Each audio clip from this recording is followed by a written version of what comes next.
In the past 60 years, we've witnessed some of the most significant events in human history. Through all these changes, the Central Station Alarm Association has been a constant presence.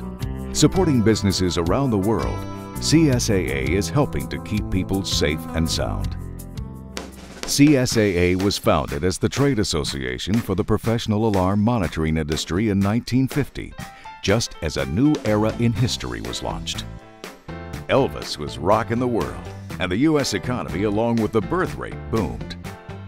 The founders of CSAA formed an association that would include only UL-listed central station companies with one office. CSAA members spurred innovation, leading to many new product developments.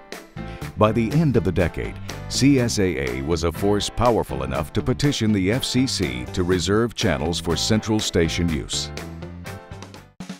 The 60s was a decade unforgettable for its historic events. From a man walking on the moon to a youth culture rising in prominence, new ideas were creating a revolution. It was also a new era in the alarm industry. The FCC responded to CSAA's petition with a proposal to establish an industrial protection radio service. This proposal would reserve 10 frequency pairs for central station use. Restrictions on these frequencies continued to be debated for decades. In 1963, CSAA filed a petition requesting an exclusive set of frequencies that could be assigned to individual operators. In 1968, the FCC finally agreed to allocate 5 pairs of channels to the alarm industry in large urban areas. High-profile security issues like social unrest unnerved the nation, and CSAA formed the Alarm Industry Committee for Combating Crime. These actions, combined with the invention of the digital dialer and 3 congressional acts promoting the idea of electronic security, propelled the central station industry forward. The 70s was a time marked by innovation and technology, starting with the floppy disk and the microprocessor. Technology innovations marked the 70s for the alarm industry as well. The new digital communicator used existing on-premise phone lines, meaning no more need for leasing dedicated circuits.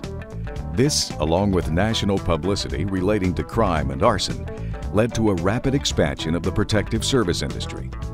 False alarms became an issue, and cities started adopting false alarm ordinances. Throughout the 70s, CSAA battled the telephone company on tariffs and service issues and lobbied the FCC for expansion of the available pool of frequencies. Congress introduced an act to free the telephone company to enter other industries and services. CSAA members wrote letters in a tireless effort to ensure that their industry's rights be considered. The act did not pass, a major accomplishment for CSAA. Amid the glamour and indulgence of the 1980s and the questionable fashion trends, the world of technology continued to evolve. The PC quickly became a critical piece of equipment in every office. In the 80s, CSAA was an active presence in policy, legislative, and legal initiatives. Threats to the alarm industry in the form of telephone companies experimenting with central station security, the possibility of cable TV operators entering the alarm industry, and the Reagan administration's deregulation initiatives sparked years of lawsuits and petitions. CSAA was one of 11 associations that formed a coalition to oppose passage of Robert Dole's Telecommunications Act. In the late 80s, CSEPA became the Central Station Alarm Association with a new logo to match. During this decade, the 5-star service concept was introduced, the brainchild of Stanley Lott. The 90s were truly an electronic age, with 100 million people surfing the web by the decade's end. The alarm industry continued to evolve as well. CSAA tackled the problem of false alarms through a survey to identify what human actions cause false alarms, learning that it was usually during the setting or disarming process. CSAA also worked with organizations on strategies to reduce false alarms, and in 1994 collaborated with the major security associations on recommendations to help curb this problem. Early in the decade, CSAA turned its attention to the issue of standards, forming the CSAA Standards Committee and recommending operating standards on how signals should be handled.